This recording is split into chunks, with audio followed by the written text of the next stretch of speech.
은퇴 이후 가장 많이 듣는 말 중 하나가 돈이 없어서 불안하다입니다. 하지만 현장에서 수많은 은퇴자들을 만나보면 실제 불안의 근원은 돈보다는 의미의 부재에서 오는 경우가 훨씬 많습니다. 오늘은 그 이야기를 해보려 합니다. 서울 강동구에 사는 64세 김모 씨는 대기업에서 35년을 근무하고 정년 퇴직했습니다. 퇴직금 2억 원, 국민연금 월 180만 원, 그리고 주택 한 채. 재정적으로만 보면 부족하지 않은 편이었습니다. 그는 퇴직 후 등산 동호회에도 나가고 골프도 치며 자유를 만끽했죠. 그런데 6개월쯤 지나자 마음속에 이상한 공허함이 찾아왔다고 말합니다. 아침에 눈을 떠도 어디로 가야 할지 모르겠고 점점 밖으로 나가는 일도 줄어들었습니다.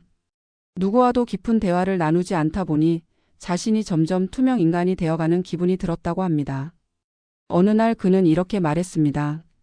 일할 땐 회사가 나의 의미였고 명함이 나의 존재였어요. 그런데 그걸 벗고 나니 나는 그냥 아무것도 아닌 사람이 돼 있더군요. 비슷한 사례는 많습니다. 공무원으로 일하다 62세에 퇴직한 박 씨는 퇴직 후 봉사활동을 시작했습니다. 처음엔 남을 돕는다는 보람이 있었지만 시간이 지나며 또 다른 허무감이 찾아왔습니다. 누군가의 도움을 받는 노인이 아닌 도움을 주는 노인으로 살고 싶다는 자부심이 있었지만 그조차도 하루 두세 시간으로 끝나는 일상이 전부였습니다. 그는 내가 다시 태어난다면 돈보다 나의 의미를 먼저 찾고 싶다고 했습니다. 은퇴자의 불안은 단순히 돈이 줄어서가 아닙니다.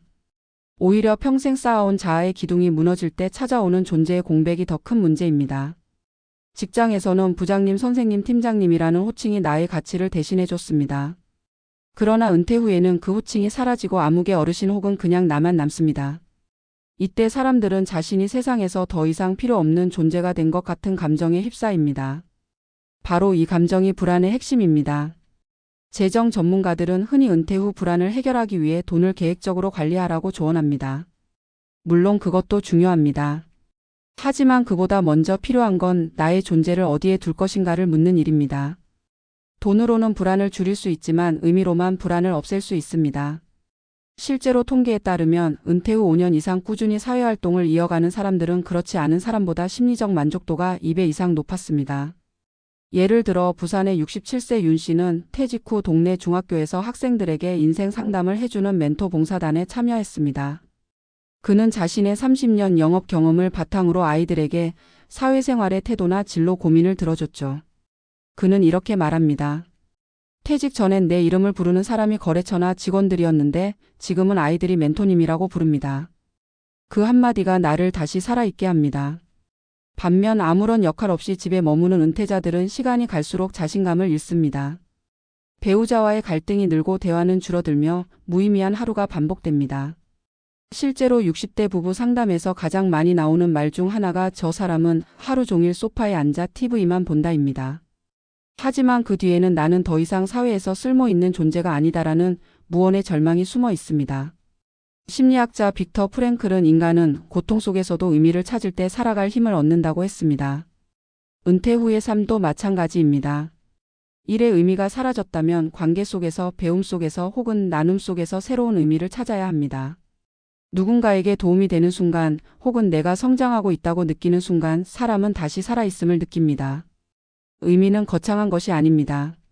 하루 30분 걷기, 아내와 함께 식사 준비하기, 손주에게 책 읽어주기 같은 일상에서도 충분히 발견됩니다. 중요한 건 나는 왜 이 일을 하고 있는가라는 질문을 스스로에게 던지는 것입니다.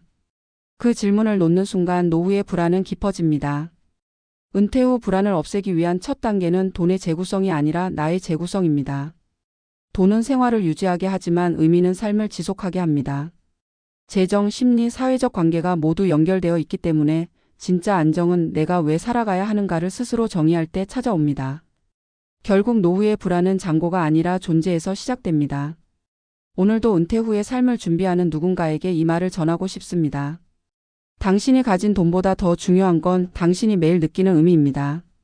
돈은 쌓으면 줄지만 의미는 나눌수록 커집니다. 그리고 바로 그 의미가 당신의 노후를 지켜줄 마지막 자산이 될 것입니다.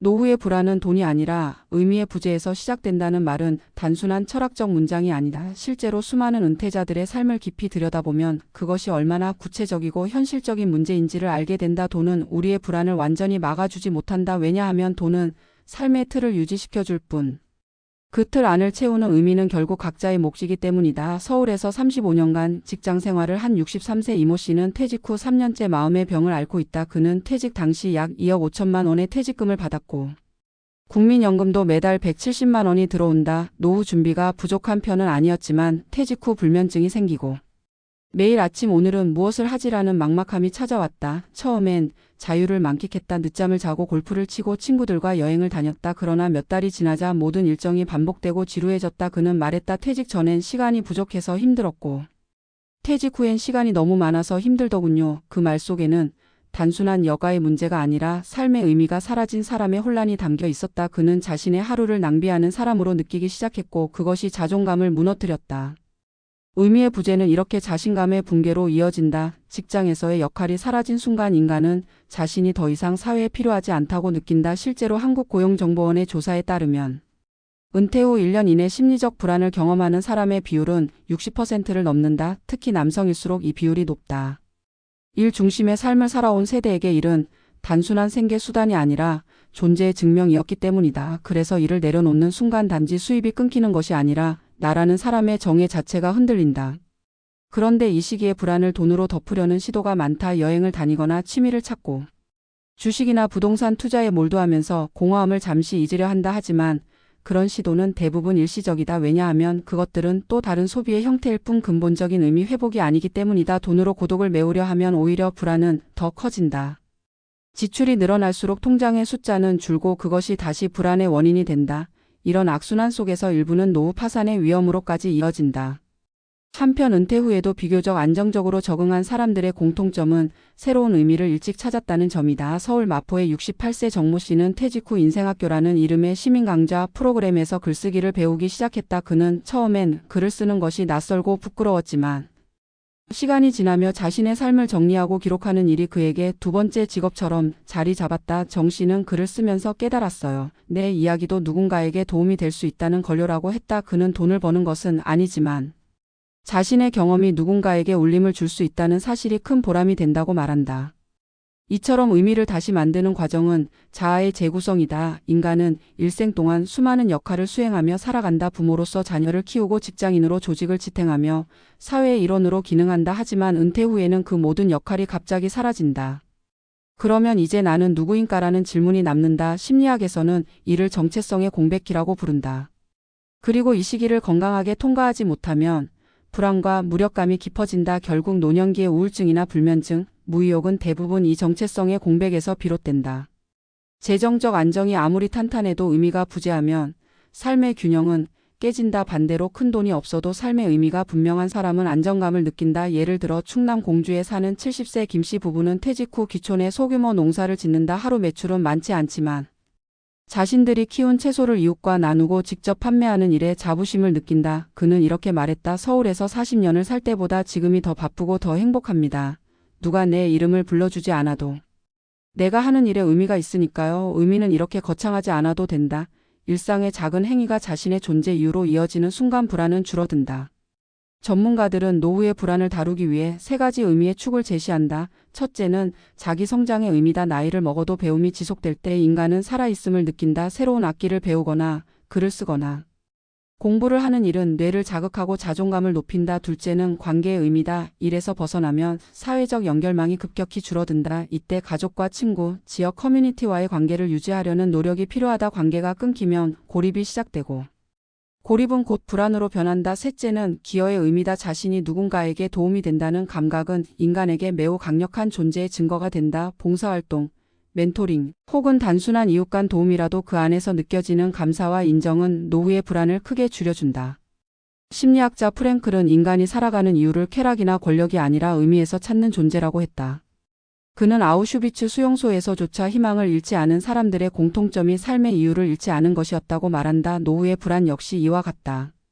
인생의 후반전에서 중요한 것은 얼마나 오래 사느냐가 아니라 무엇을 위해 사느냐이다. 돈이 충분한 사람도 삶의 이유를 잃으면 허무감에 무너지고 반대로 가진 것이 많지 않아도 자신만의 이유가 명확한 사람은 하루를 단단하게 살아간다.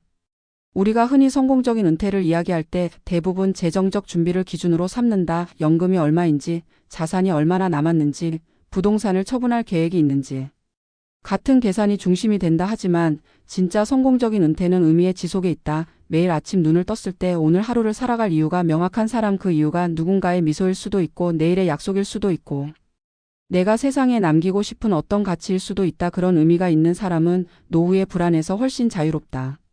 결국 우리는 이렇게 결론 내릴 수 있다. 노후의 불안은 통장 잔액에서 시작되지 않는다. 그것은 나는 왜 여전히 존재하는가라는 물음에서 비롯된다. 돈은 하루를 유지하게 하지만 의미는 인생을 견디게 한다. 그러므로 은퇴 후 가장 먼저 준비해야 할 것은 돈이 아니라 나의 의미를 다시 찾는 일이다. 내가 어떤 일을 통해 세상과 연결되고 어떤 관계 속에서 살아가며 어떤 가치를 남기고 싶은지를 고민할 때 불안은 조금씩 사라진다. 이제는 은퇴를 단순한 종착점이 아니라 새로운 의미를 찾아가는 과정으로 바라봐야 한다. 그 과정에서 우리는 잃어버렸던 자신을 다시 만나고 젊을 때는 미쳐보지 못했던 삶의 깊이를 발견하게 된다. 노후는 불안의 시대가 아니라 의미의 시대다. 당신이 오늘 느끼는 공허함이 결코 실패의 신호가 아니라 새로운 의미를 찾으라는 초대장임을 기억하자. 삶의 마지막까지 우리를 지탱하는 힘은 돈이 아니라 의미다. 그리고 그 의미는 스스로 만들어가는 순간에만 존재한다.